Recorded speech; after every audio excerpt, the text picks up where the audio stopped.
Got these White's Line Scout boots. These are a 9-inch tall, lace-to-toe, logger style firefighting boot. These boots were originally Hawthorne Explorer boots. So these would have been designated as Hawthorne Explorer lace-to-toe firefighting boots. The model number is H7809. Size is 9.5 Delta. It's manufactured 9th week of 2024 in USA, globally sourced components. These are UL classified, pass regulations, be accepted or to be worn by wildland firefighters. The heel is half and an inch tall. The shaft is 9-inch tall. These boots have 5 eyelets with 6 speed hooks, an extra eyelet at the top. Smoke jumper boots will usually, the eyelets will start and end right about here. Then their speed hooks will go up about 7, then plus the eyelet, which further backs that this is not a 10-inch boot as White's labels it as. They have the Vibram White X V100. It's a very good firefighting sole, and I found it to be pretty good in the winter. I haven't fell or slipped and busted my ass like I have in many other boots. These, I'm not sure if they come with leather laces, because I got these at a boot barn in Kalispell, Montana, and I've picked up these leather laces at a local store in my hometown, which is a ways from Kalispell. These boots costed $410 at the time. Got them on January 1st, which is my birthday, and with a military discount, these were brought down to $360, $350. So sort of similar to a Frank's Patriot boot. These boots are lace-to-toe, so they go, for me, I got the wrong size. These are a half size too big, so my toes end right where this Kilty flanges. So these do sort of literally lace-to-toe. I probably should have gotten a 9 Delta instead of a 9.5. And so far, these boots have been very good to me. They're also Goodyear welt, not hand sewn stitch down or regular stitch down like their original or C409 smoke jumpers. For being a lower end boot, they still got a Vibram, or not a Vibram, leather heel stack. They substitute a Vibram rubber sole for a leather sole. So this is not a leather sole, this is a Vibram rubber sole. these heel counters. I mean, you could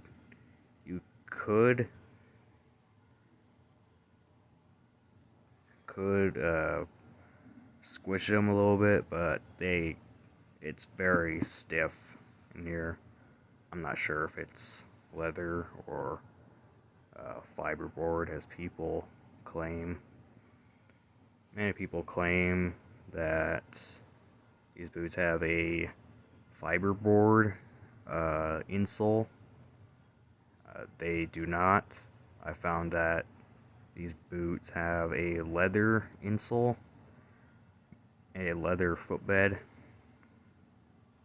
and then you have your rubber midsole and your outsole, and you have your Goodyear welt connecting the upper to the lower.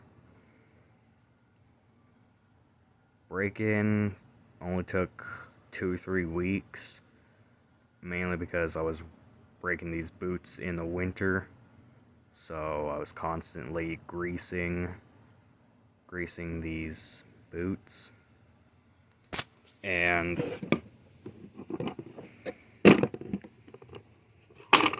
I was greasing them with some Hubbard's shoe grease.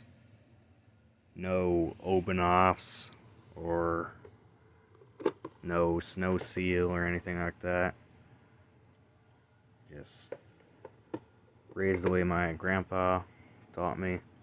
Just use some Hubbard's shoe grease and you'll be good. And yeah, these definitely held up. And these laces are very old. I've had them for as long as I've had the boots. Well, almost as long. Got them a few days after I got the boots. As far as damage goes, I only got this scuff right on the toe when I got underneath my mom's diesel truck because it gelled out in the winter.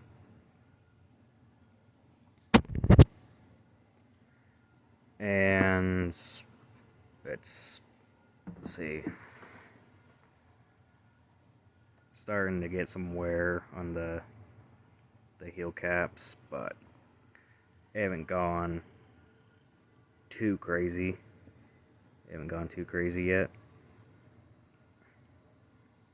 There's still plenty of sole left. Still plenty of stitching left. As you can see on one point.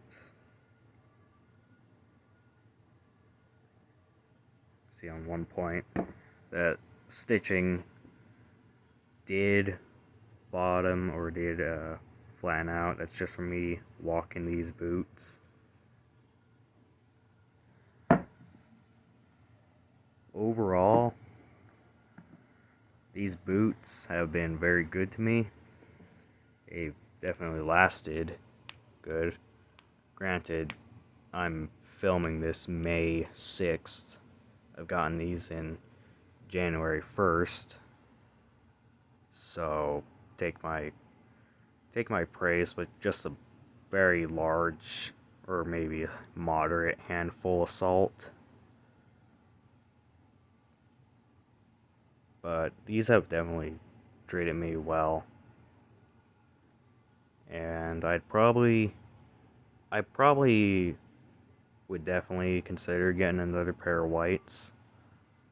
However, I'd probably get the smoke jumper, definitely. I definitely plan on doing some wildland firefighting. Haven't took these out on a fire line yet, but if I did, I probably would take these, and I'd probably want some smoke jumpers to fill in any roles in case of the Goodyear welt fails, because I've heard some things some issues that people have had with particularly the Sawyer boot, which is similar to this boot, just not a lace-to toe, where you don't have these two eyelets here, and they're a steel toe. These are a soft toe, soft leather toe. And seeing one where the entire lower of the boot came apart, and you can see the footbed from under there.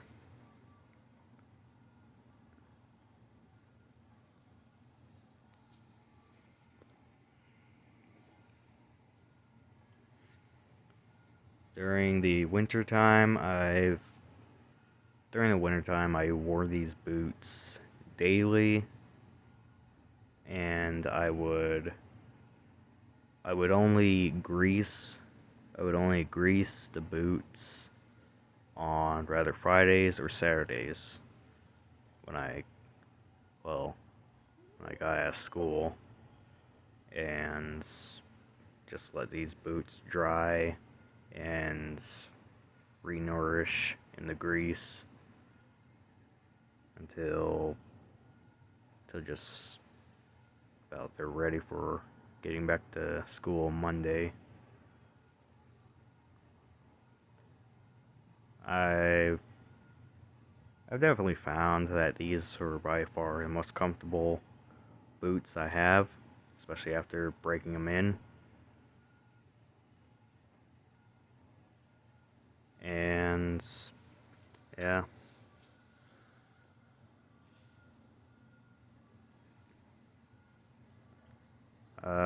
Aesthetics, as far as that goes, I definitely like these boots. They fit right along with me and my lifestyle.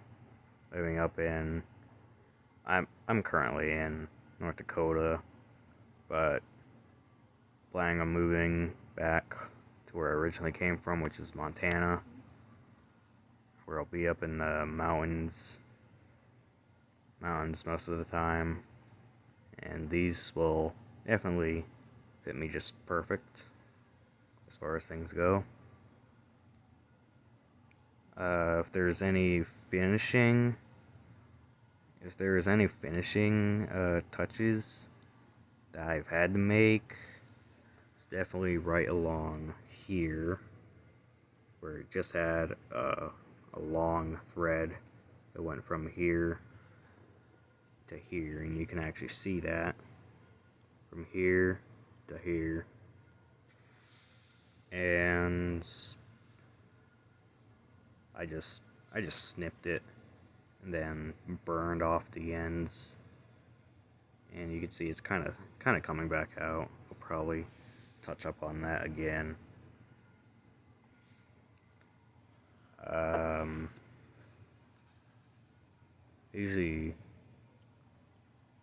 usually don't mind how things look at all, especially since I bought these in preparation for a job where things are gonna get nasty, you're gonna get destroyed, we're gonna be running.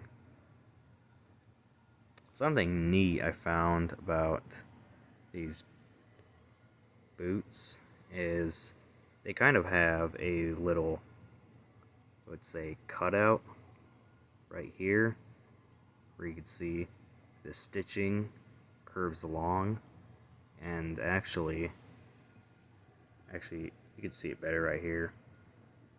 This leather curves right about here like they cut it, and I suppose that's the sort of let these laces ride right there and sort of make the breaking in experience better, I guess. And I guess also to sort of mediate the white bite that you're definitely gonna get. And these boots were definitely not the easiest thing to break in.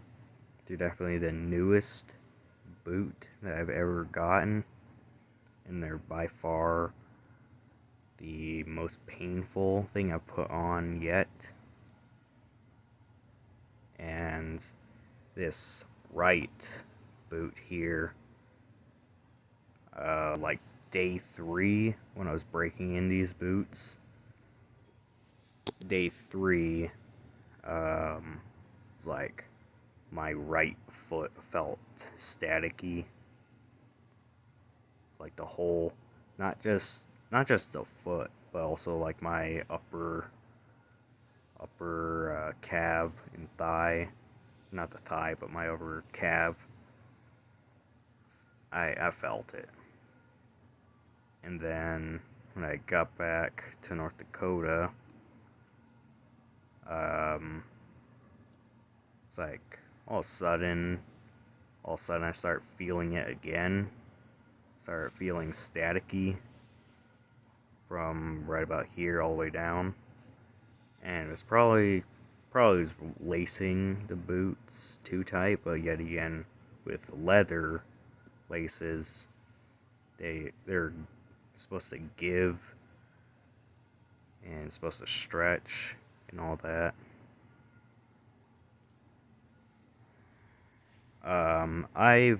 I picked this up from, I think his name is Bustin. He's a cowboy over in down in Oklahoma, and he wears Sawyers, and I picked this up from him, where these boots from White's, particularly the Goodyear Welted line, they're kilties. They're very long, and they only have these 2 holes here. They don't have any slits that JK or Nick's boots would have. So these kilties will then start to slide, and they'll start to go right here. And I don't know if it's visible or not on either of these boots. Maybe on this one. Probably see it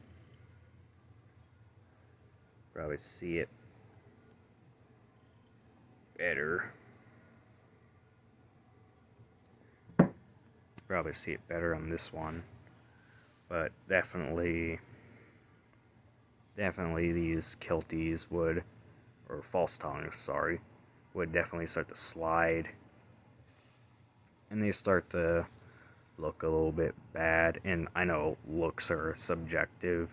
If you're working in these, you're not gonna care if they look bad.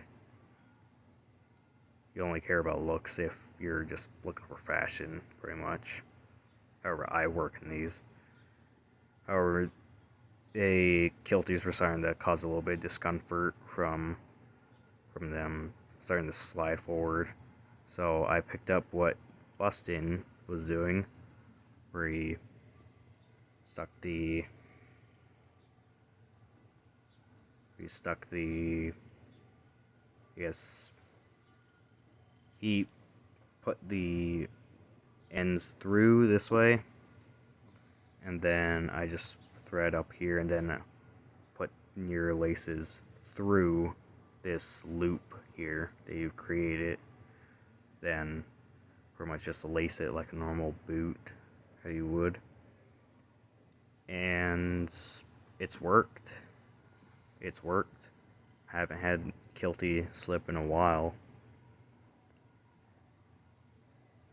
Something I will note, and it's probably just because I got these boots from Boot Barn, Kalispell, Montana. Very good customer service there. I'll just put that out. These kilties, the one on the left, the false tongue, it's definitely a very thicker leather, very thick and not as pliable, I guess, whereas this right one, it's just,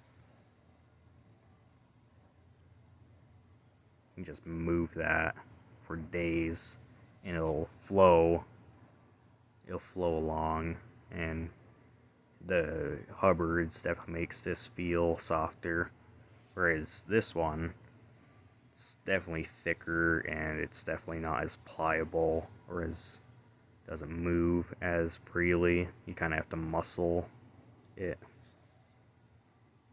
and that kind of creates a little bit of a pinch point whenever I have to kneel, or whenever I'm basically on my knees, and I can't do that because another thing, I put shoe trees in these boots whenever I'm not wearing them,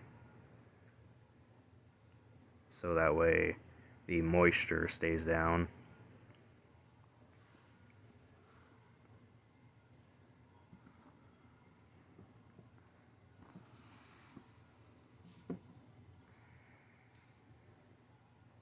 And yeah, that's pretty much it. So this was the White's Lace to Toe Line Scout, and this has been a, what is it, from January 1st to May 6th. It's been around,